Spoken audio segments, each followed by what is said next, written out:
Fala, galera. Então, ó, terminar aqui com vocês os exercícios. Eu vou fazer agora aqui, ó, número 10. Aí depois a gente muda a página. O que eu quero que vocês vejam? O número 10 é um típico caso de vincular movimento uniformemente variado, né, ou simplesmente a segunda lei de Newton, com forças aplicadas. Reparem que eu tenho aqui, ó, um corpo de 100 gramas de massa, e ele é submetido a 3 forças. A F1, que vale 5, a F2, que vale 4, e a F3, que vale 2. E ele quer saber quanto vale a aceleração do corpo. Então, como que a gente pensa uma questão como essa? A gente pensa assim: de acordo com a segunda lei de Newton, princípio fundamental da dinâmica, a força resultante... Deixa eu aumentar um pouco a grossura da...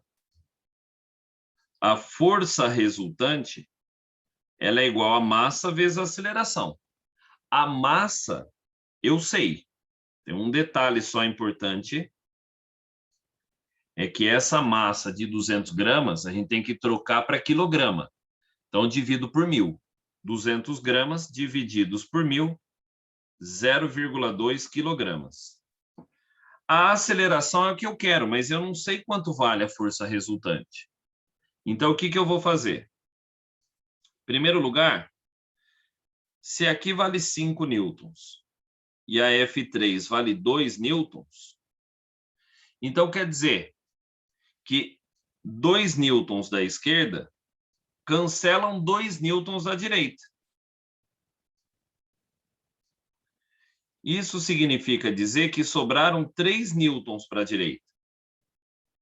Então, eu posso simplesmente ignorar essa força e considerar que a força resultante na horizontal é 5 menos 2, é uma força resultante de 3. Como a F2 vale 4 newtons, então a gente pode fazer aqui, ó, a soma vetorial, onde a nossa força resultante nada mais é que um triângulo pitagórico, né? Se eu tenho o equivalente, então, a 4 para cima, ao invés de ter 5 e 2, eu tenho simplesmente 3 para a direita, a gente já sabe, né? A força resultante aqui, ela vai valer 5 newtons. Então, aquelas 3 forças, elas podem ser simplificadas por uma única de 5 newtons com a direção e o sentido que a gente desenhou. E aí eu posso colocar na segunda lei, ó. 5 newtons é igual a massa, que vale 0,2, vezes a aceleração.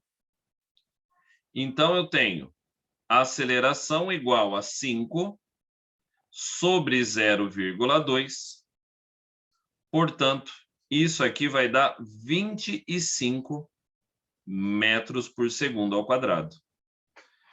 Então, esse corpo de 0,2 quilogramas, né, 200 gramas, submetido a uma força de 5 newtons, ele gera uma aceleração de 25 metros por segundo ao quadrado. A título de ilustração, eu estou falando de uma aceleração 2,5 vezes maior que a da gravidade. Perfeito? Então, essa aqui foi a nossa questãozinha 10, para a gente brincar. Vamos para uma outra. Quero pegar essa aqui, ó, número 12. Número 12 fala que um carrinho de massa 5 quilos é puxado por um fio sobre um plano horizontal sem atrito. A tração máxima que o fio suporta vale 30 newtons. Qual é a máxima aceleração que se pode imprimir ao carrinho para o fio não arrebentar? Então, você tem que pensar o seguinte: eu nem vou me preocupar, presta atenção. Lembra que eu falei? Se é um movimento horizontal, só me interessam as forças horizontais por enquanto. Então, eu tenho peso para baixo, eu tenho normal para cima, beleza. Mas o que me interessa é esta tração que o carrinho está sendo puxado. E essa tração, ela pode atingir um valor máximo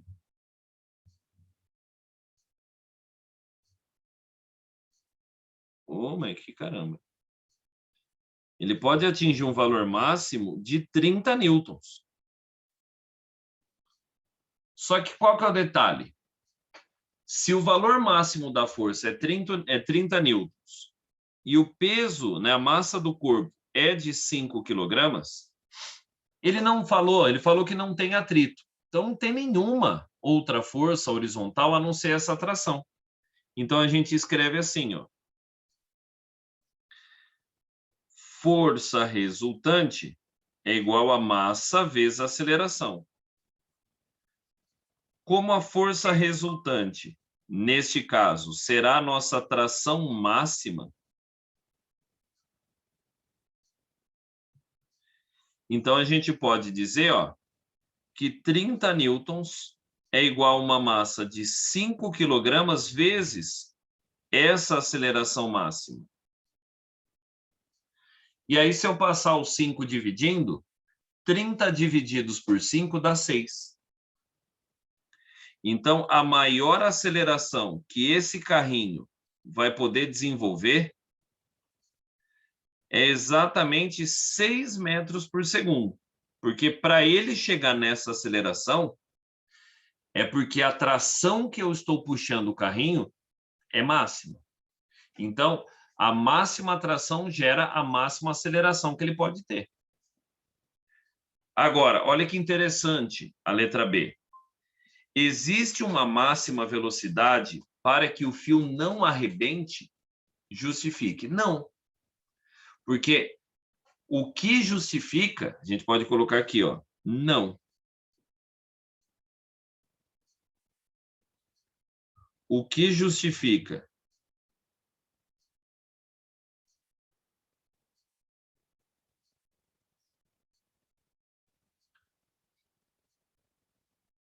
Uma tração maior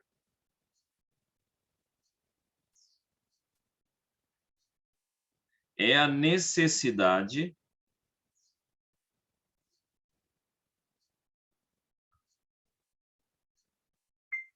de uma aceleração maior.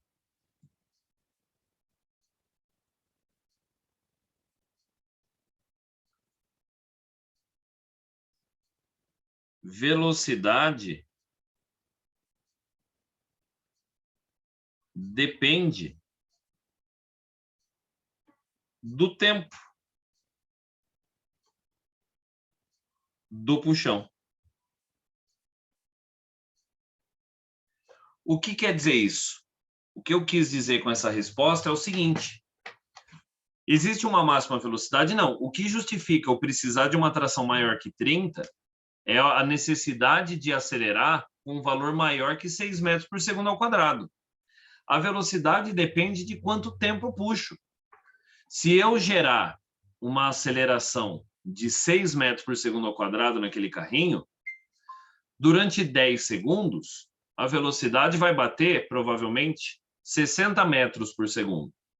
Se durar 10 segundos o puxão, a velocidade vai bater um valor de 100 metros por segundo. E assim sucessivamente. Então, eu não vou arrebentar o fio, porque eu estou mantendo na aceleração máxima. O que justifica esse fio arrebentar nunca é a velocidade máxima que eu preciso, e sim o valor da aceleração que eu preciso. Quanto mais aceleração, mais resultante. Quanto mais força resultante, maior tem que ser o meu puxão. Agora, deixa eu dar uma diminuída aqui, ó. Uma questão que eu quero discutir aqui com vocês, ó, é essa número... É a número... Ah, tava o negócio na frente. É a 13 mesmo, na sequência. Essa questão da FUVEST, ó. Uma pessoa pendurou um fio de prumo no interior de um vagão de trem e percebeu que quando o trem partiu do repouso, que o fio se inclinou em relação à vertical. Com auxílio de um transferidor, a pessoa determinou que o ângulo máximo de inclinação na partida do trem foi de 14 graus. Nessas condições, represente na figura as forças que agem na massa presa ao fio. Então, olhando aqui a figura, eu quero que vocês entendam que eu vou até fazer o seguinte, melhor. Deixa eu capturar essa figura.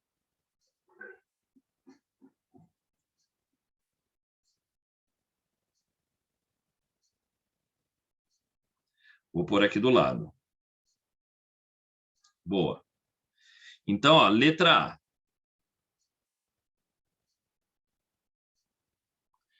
Ele quer as forças que agem nessa figura. Eu tenho peso, que é o pezinho, né? O fio de prumo é um pêndulo, né? Uma bolinha presa a um fio. Então, eu tenho o peso dessa bolinha e eu tenho a tração aplicada através do fio. São essas duas forças apenas que agem sobre esse objeto. Aí vem a letra B. Indique na figura o sentido de movimento do trem. Aí, nós vamos ter que pensar o seguinte, ó. Se a bolinha dentro do trem, imagine que essa reta aqui de cima é o teto do trem.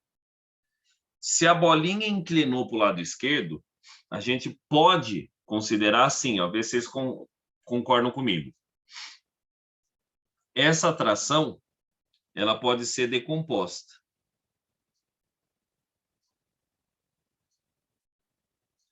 Ela pode ser decomposta numa TY e uma TX. Uma horizontal e uma vertical.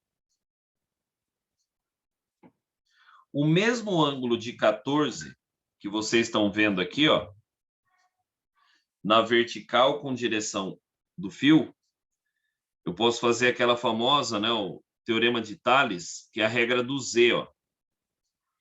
Este ângulo é igual a esse. Isso quer dizer, na prática, que o nosso 14 graus está aqui, ó. E aí, qual que é a conclusão? Se o pêndulo vai permanecer nessa posição ao longo do movimento, eu posso dizer que o TY é igual ao peso. Eles se cancelam, porque a bolinha não vai subir nem descer. Então, verticalmente, elas se cancelam.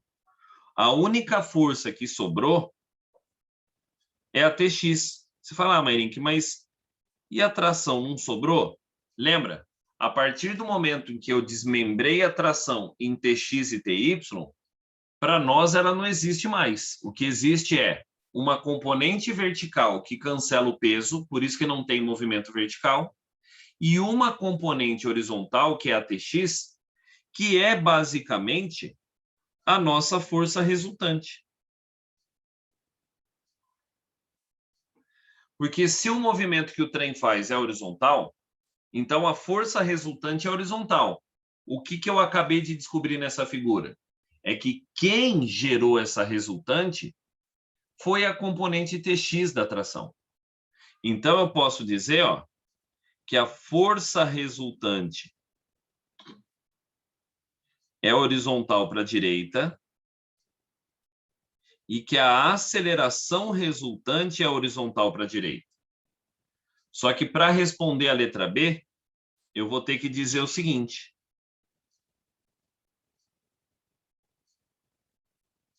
Ele queria saber, né? Ele pediu para a gente. Indique na figura o sentido de movimento do trem. A gente vai ter que colocar aqui duas situações. Se o movimento é acelerado,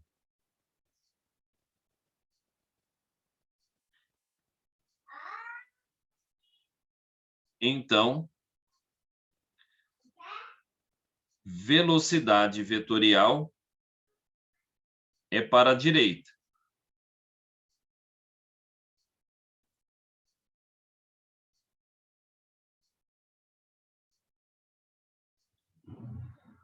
Só que se o movimento é retardado,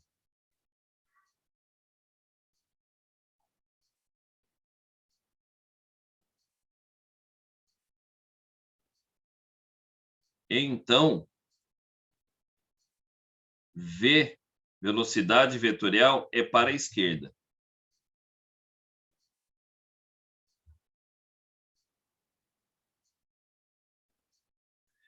E aí, por que é importante prestar atenção nisso? Porque é o seguinte, essa situação ela é chamada de acelerômetro. Quando você deixa um fio, né, pendurado com uma bolinha na ponta, para onde a aceleração ocorre, você vai perceber que sempre esse pêndulo, até por inércia, ele sempre vai estar apontado para o lado contrário, mas é para o lado contrário da aceleração e não do movimento. Então, quando o movimento é acelerado, eu posso dizer que a velocidade tem o mesmo sentido da aceleração. Quando o movimento é retardado, a velocidade tem sentido oposto à aceleração. Como nesse exercício da FUVEST, ele diz que quando, vou até mostrar no texto, quando o trem partiu do repouso, o fio se inclinou em relação à vertical. Então, quer dizer, o trem estava parado e acelerou. Então, o movimento acelerado, a velocidade é a favor do movimento. Então, eu posso dizer que a velocidade aqui, é para a direita. É para cá que ele está se movendo. Ah, Maria, mas como assim? A gente decompôs a tração, TY cancela o peso, porque o movimento é horizontal, não tem, né, resultante vertical. O TX é a força resultante, então a resultante é para a direita. A aceleração é para a direita. Logo, se o trem está acelerando, ele está se movendo também para a direita. Por fim, na letra C, ele fala qual vai ser a aceleração máxima desse trem, que é com base no ângulo máximo de inclinação de 14 graus. Então, a gente vai fazer assim, para resolver a letra C. Deixa eu pôr aqui.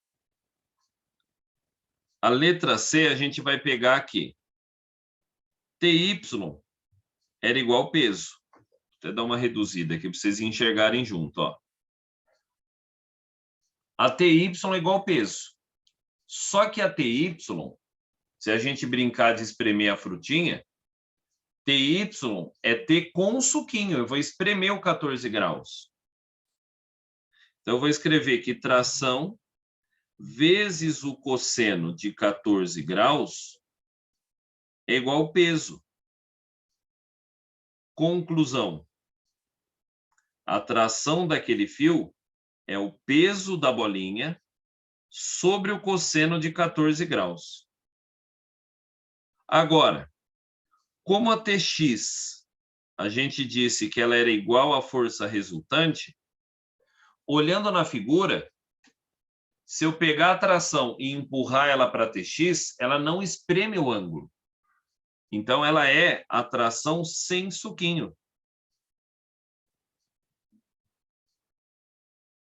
E isso tem que ser igual a massa vezes a aceleração que ele quer. E aí que vem a graça. Por quê, Mairim? Porque no lugar dessa tração, eu vou colocar esse resultado aqui, A gente já descobriu quanto vale a tração. É P cosseno do ângulo 14. Então, no lugar daquela tração ali embaixo, a gente vai pôr peso sobre o cosseno de 14 graus, que era a tração, vezes o seno de 14 graus, igual a massa vezes a aceleração. Olha que legal isso. Se eu abrir o peso, fica M vezes G. Ok? E aí vai aqui uma dica, né? Se eu faço seno divididos por cosseno, isso aqui tem nome. Isso aqui é tangente. Seno por cosseno é tangente de 14 graus. E aí isso aí fica igual a massa vezes a aceleração. Então, ó, abri o peso como mg, seno de 14 sobre cosseno de 14 é tangente de 14 graus. Isso fica igual a massa vezes a aceleração, ó. Veja que a massa da bolinha não faz diferença alguma, eu corto, ela aparece dos dois lados. Então, eu posso escrever que a minha aceleração vai ser igual à gravidade, que é 10, e a tangente de 14, que ele deu aqui, ó, 0,25.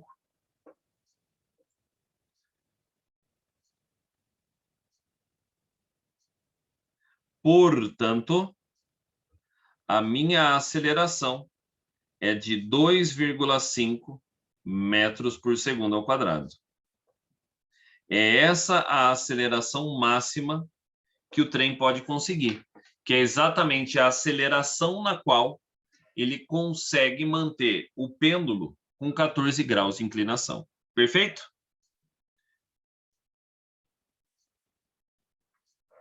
Vamos fazer aqui uma de elevador para a gente entender, né, a situação que eu queria falar com vocês. Pegar aqui a 18. 18 fala o seguinte, galera. Em um local em que o campo gravitacional é 10 metros por segundo ao quadrado, uma pessoa entra em um elevador e sobe em cima de uma balança. Com o elevador ainda parado, ela observa a indicação da balança. Para quem prestou atenção, enquanto ela está, o elevador está parado, em repouso, a leitura da balança é 800 newtons. O que isso quer dizer? Que o peso da pessoa é 800 newtons. Quando está parado, a normal é igual peso.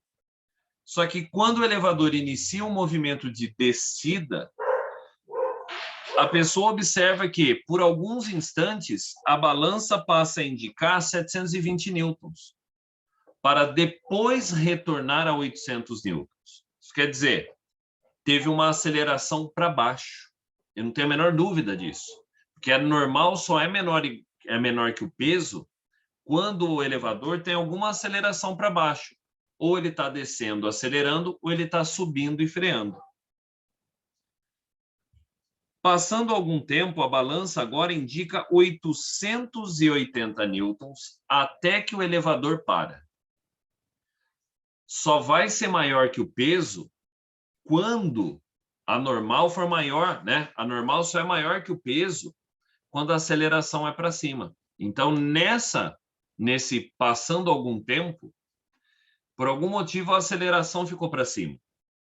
E aí ele fala que depois o elevador volta a indicar, né? Ele para e o elevador volta a indicar 800 newtons.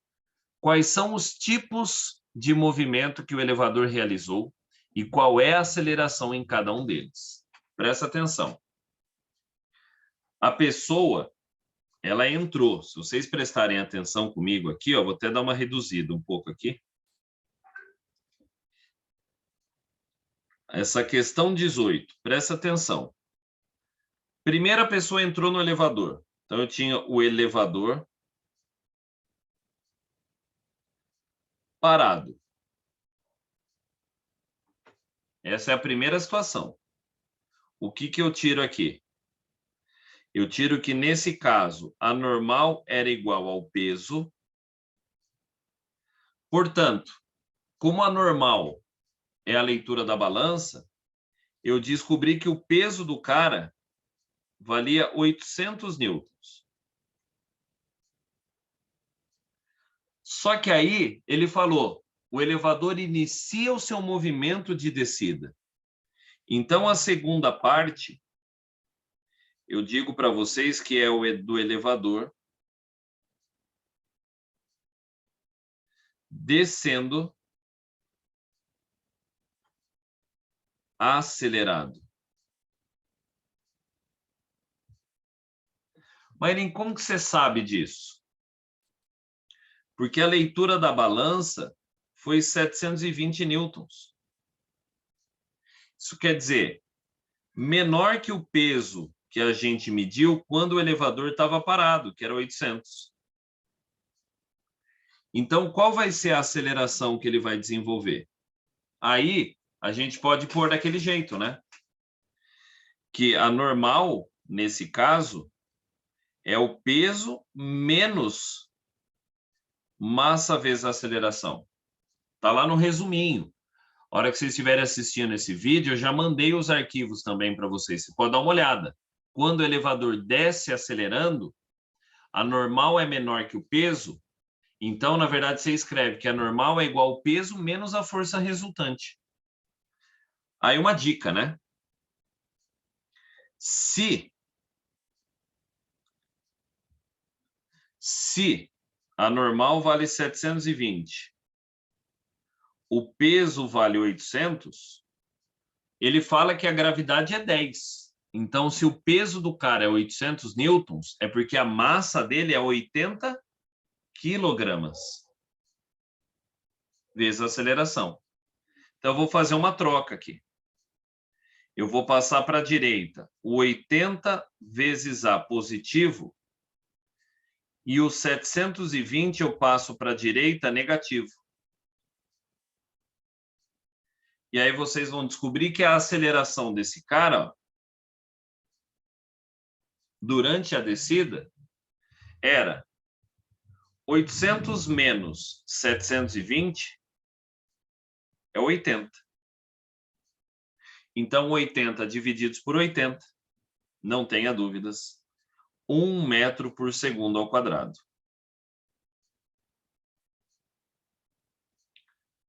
Aí vem o terceiro movimento dele. Ele desce acelerando, e aí ele falou, logo em seguida, o valor da balança volta a 800 newtons.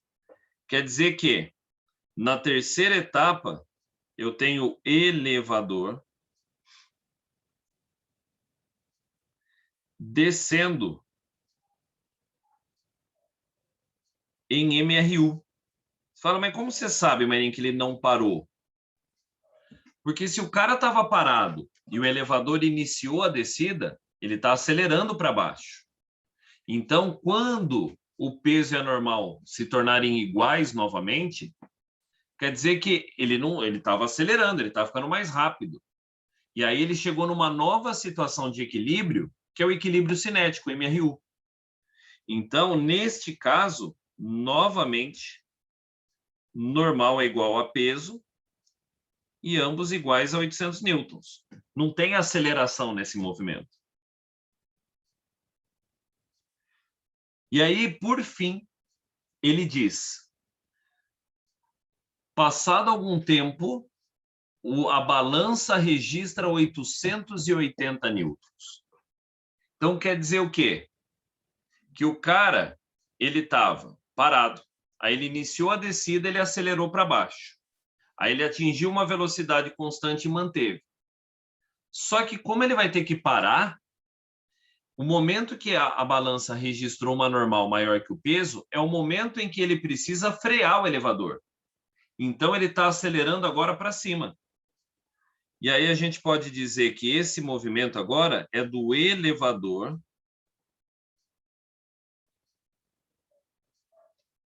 descendo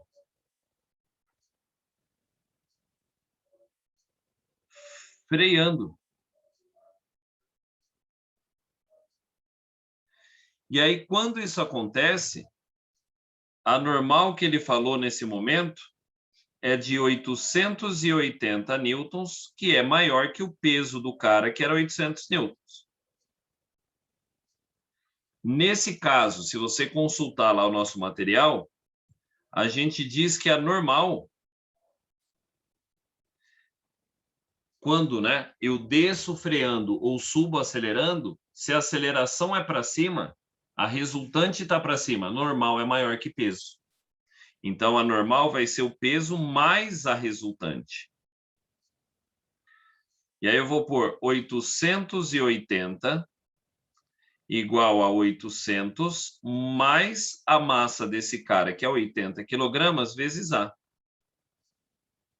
Se eu passo 800 para o outro lado, vai ficar 880 menos 800 igual a 80 vezes A. Como essa conta aqui vai dar 80, de novo, 80 divididos por 80 dá uma aceleração de 1 metro por segundo ao quadrado. Logo em seguida, o exercício falou que ele para. Aí, obviamente, que ele volta para o repouso. Então, vejam que pelo valor da normal, eu consigo descrever o movimento completo. Eu entrei com o elevador parado, olhei para a balança, está marcando 800 newtons, esse é meu peso, porque se está parado, o normal é igual a peso. Aí iniciou o movimento de descida. Na minha cabeça, se eu estou parado, eu estou acelerando para começar um movimento. E acelerar para baixo é deixar normal menor que o peso. Por isso que eu fiz a equação. Normal vai ser o peso menos massa vezes a aceleração, menos a resultante. E achei a aceleração como 1 metro por segundo ao quadrado. Depois, a balança volta a 800 newtons. Então, quer dizer, eu acelerei até chegar na velocidade máxima, mantenho essa velocidade constante. Depois, ele diz que, passado um tempo, a balança marca 880. Quer dizer, no fim, ele fala até ela parar. Então, quer dizer, da hora que eu estou com velocidade constante até parar, eu vou ter que frear. E frear um elevador que desce é acelerá-lo para cima, com força resultante para cima, com normal maior que o peso. Por isso que normal é o peso mais a resultante. Perfeito? Então, era isso que eu ia falar com vocês hoje. Semana que vem, provavelmente estarei aí com vocês, né? Se nada acontecer. E a gente finaliza um pouco esse capítulo. Beleza? Beijo para vocês, obrigado pela paciência. Até mais.